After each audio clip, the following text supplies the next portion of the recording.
Hola, soy la doctora Edna Méndez del Instituto de Investigación Científica Dr. Roberto Rivera Dam. Vamos a continuar con los temas del módulo 4, denominado Determinantes ambientales de la salud en la comunidad, el caso de las enfermedades transmisibles. El tema que a continuación revisaremos es uno de mis temas favoritos. Clostridium difficile es una bacteria muy interesante. Es una bacteria sobreviviente, es una bacteria con una gran capacidad de resiliencia. Y conforme vayamos viendo este tema, van a ver a qué me refiero. Comencemos entonces.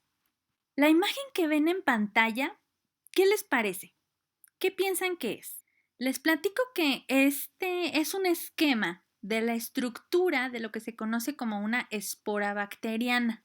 Y si se fijan, al centro tenemos ubicado el núcleo. Esta parte es muy importante porque en el núcleo se conserva el material genético de la bacteria y luego está rodeado por una serie de capas, membranas y paredes que protegen y salvaguardan. Es una verdadera fortaleza del núcleo.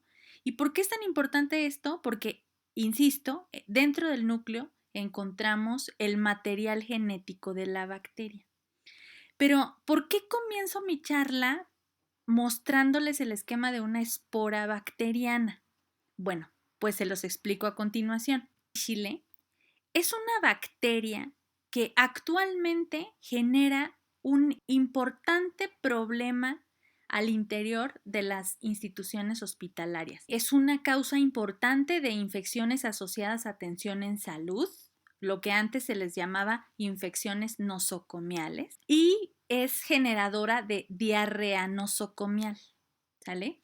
Entonces, Clostridium difficile es tan fascinante que posee un genoma, su material genético es muy plástico, es decir, le permite adaptarse incluso a las condiciones más adversas dentro de su entorno.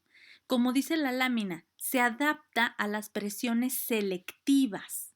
¿Y cómo es que se adapta? ¿Cómo es que sobrevive en un medio ambiente adverso para la bacteria?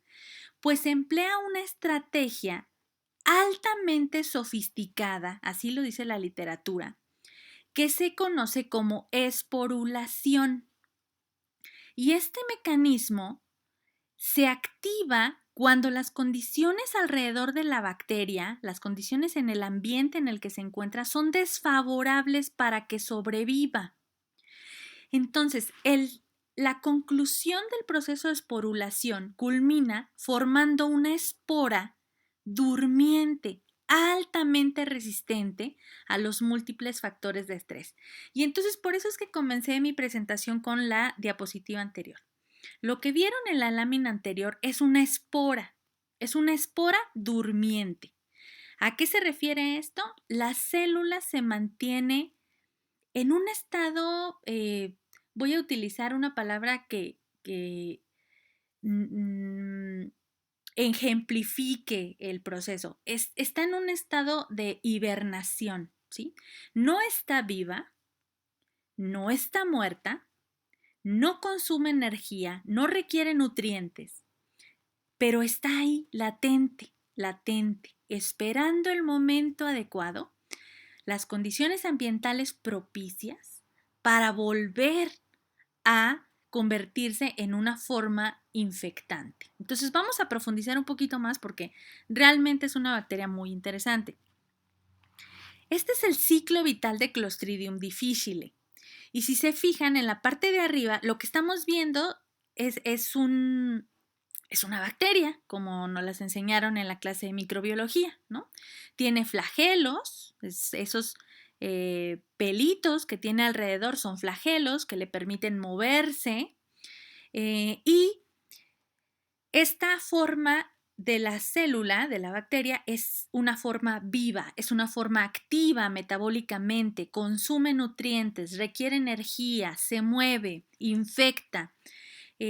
Produce proteínas, entre ellas toxinas, produce toxinas muy importantes, Clostridium difficile toxigénica, produce dos toxinas, que es la toxina A y la toxina B, que son las que la vuelven un microorganismo peligroso en el medio intrahospitalario, pero bueno, lo vamos a ver un poquito más a profundidad más adelante.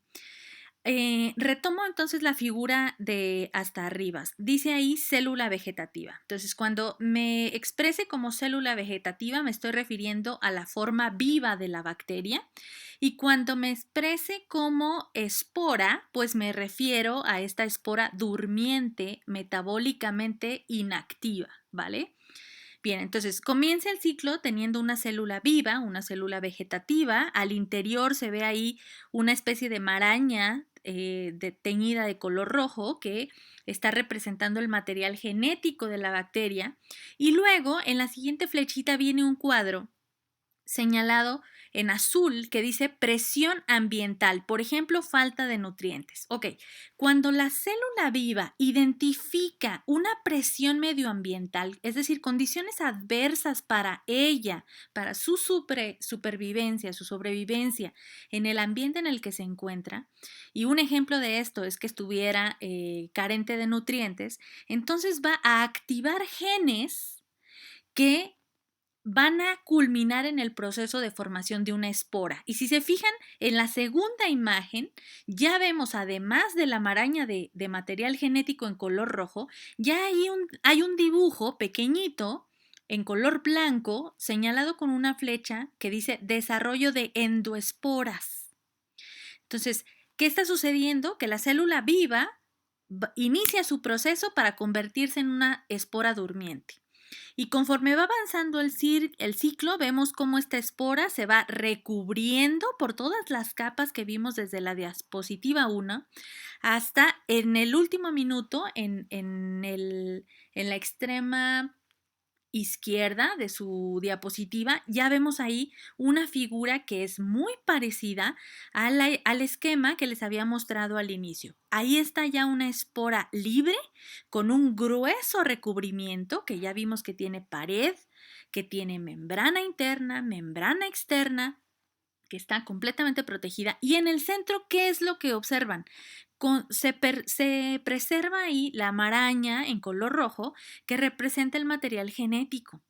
Entonces, esta espora es capaz de sobrevivir en las superficies inertes, es decir, en una mesa, en la perilla de una puerta, en la superficie de una central de enfermeras, puede sobrevivir en material plástico, por ejemplo, una jarra, en cualquier superficie inerte dentro del ambiente hospitalario, y se me ocurren un montón. Imagínense los botones de los elevadores, imagínense los pasamanos de las escaleras que utilizamos, cualquier superficie inerte a donde una mano haya tocado una espora y luego la coloque de forma involuntaria sobre una de estas superficies como un botón del elevador, ahí se va a quedar la espora, durmiente, latente. Y luego si alguien más toca ese botón del elevador y se lleva esa espora a otro lado, que puede ser su uniforme quirúrgico, puede ser en su estetoscopio, si es un personal de salud, en una silla de ruedas, si va transportando al paciente. Es decir, me refiero a que estas esporas van a poder ser transportadas por contacto a través de las manos del mismo personal de salud o del paciente o del familiar de una superficie a otra. Y cuando esta espora vuelva a encontrar, como se señala ahí otra vez en el recuadro en azul, las condiciones ambientales favorables, entonces ese material genético que está ahí bien resguardado por todas esas capas va a germinar en una nueva bacteria. Es fascinante. Las esporas pueden llegar a sobrevivir en superficies inertes por meses e incluso hay autores que señalan que pueden sobrevivir por años. Y estamos hablando que se han encontrado esporas en superficies altas dentro de la habitación de un paciente e incluso en ductos de ventilación de las habitaciones de los pacientes. Así de interesante es esta bacteria. Entonces, en esta nueva diapositiva que les presento, les muestro tanto la forma vegetativa, es decir, la forma viva, metabólicamente activa, la que se mueve por los flagelos, la que consume nutrientes, requiere energía, infecta, y en la lámina del lado derecho se ve, además de una forma viva, una célula vegetativa al centro, está rodeado por una gran cantidad de esporas. Estas esporas son las formas metabólicamente durmientes que les he venido platicando. Y bueno, ¿cómo es que se infectan los pacientes dentro de un hospital de Clostridium difficile? Veámoslo en la siguiente diapositiva. El ciclo de infección de Clostridium difficile es a través de la ingesta, es decir, el paciente debe ingerir las células en su forma viva, las células vegetativas, o también puede ingerir las esporas. Ahora, en condiciones normales, el ambiente ácido del estómago nos protege de muchísimas infecciones, ¿no? Tiene un pH tan ácido, se están secretando constantemente cantidades importantes de ácido clorhídrico que son capaces de contener cualquier microorganismo patógeno. Sin embargo, aunque en el estómago este ácido sería capaz de aniquilar a las células vegetativas o a las formas vivas, recordemos otra vez la diapositiva 1 de esta presentación. Recuerden ese esquema de la espora bacteriana. La espora tiene tantas capas que protegen el material genético de la bacteria que es muy fácil para una espora sobrevivir en el entorno ácido del estómago. Y esto es genial, porque una vez que se dé el vaciamiento gástrico y el contenido gástrico lleno de esporas que acaban de ser ingeridas por el paciente alcancen el intestino delgado, ¿qué creen que encuentra en el intestino delgado? Pues resulta que justo los ácidos biliares representan el nutrimento que estaba esperando la espora para poder germinar. Entonces alcanzan el intestino delgado, encuentran los ácidos biliares, germinan y entonces sí, se convierten en formas infectantes. Y en este contexto, si además la célula vegetativa encuentra las condiciones ideales para poder reproducirse, ¿y cuáles son estas condiciones ideales? Si encuentra, por ejemplo, una afectación de la flora bacteriana normal que fisiológicamente debe estar presente en el intestino y que por alguna condición, la más común es el consumo de antibióticos en exceso o consumo de antibióticos que posiblemente fueron requeridos para el manejo de una infección, pero que en el proceso barrieron por completo con la flora bacteriana normal, ¿no? Entonces, esta flora bacteriana, al no estar presente, le permite a Clostridium difficile reproducirse y prácticamente colonizar el intestino. Y de ahí es que vienen las complicaciones. ¿Cuál es el signo clínico evidente? Pues es diarrea, ¿sí? Pero algunos autores han mencionado una triada que incluye la diarrea, la presencia de fiebre y dolor abdominal como signos característicos de esta infección. Entonces, les mencionaba antes que ¿por qué es un problema creciente dentro de las instituciones hospitalarias? Pues porque dentro de las instituciones hospitalarias atendemos patologías complejas, atendemos a pacientes que están cursando quizás con una neoplasia, un tumor sólido, una neoplasia hematológica, que van a requerir antibióticos de amplio espectro, ¿no? Tenemos pacientes en unidades críticas con ventilación mecánica que pueden llegar a requerir antibióticos de amplio espectro para el manejo de una neumonía asociada a ventilación mecánica.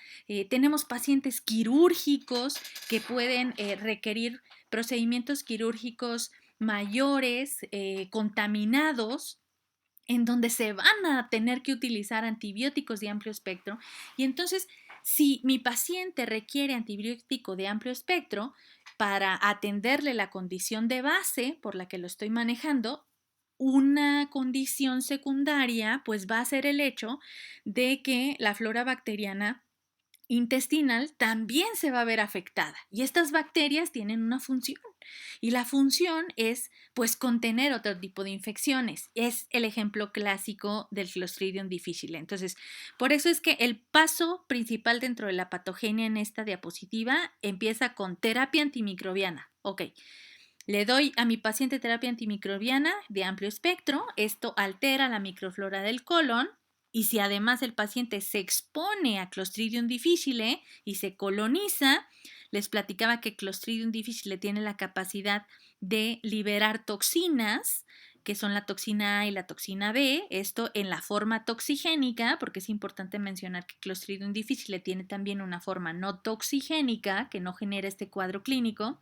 y estas toxinas, la toxina A y B de Clostridium difficile, van a generar inflamación de la mucosa del colon. Y les voy a mostrar algunas imágenes de lo grave que puede llegar a ser la presencia de Clostridium difficile en el colon. Esta es la presentación clínica. El paciente puede tener desde una colonización asintomática y lo que estamos viendo es una colonoscopía completamente normal en un colon sano, pero también puede llegar a generar una diarrea sin colitis, una colitis sin formación de pseudomembranas, puede evolucionar a una colitis pseudomembranosa e incluso llegar a una colitis fulminante. Y la flecha que está en la extrema derecha de su diapositiva, pues nos marca cómo va desde lo menos grave hasta lo más grave, dependiendo de muchos factores, entre ellos el estado inmunológico en el que la infección agarre a un paciente.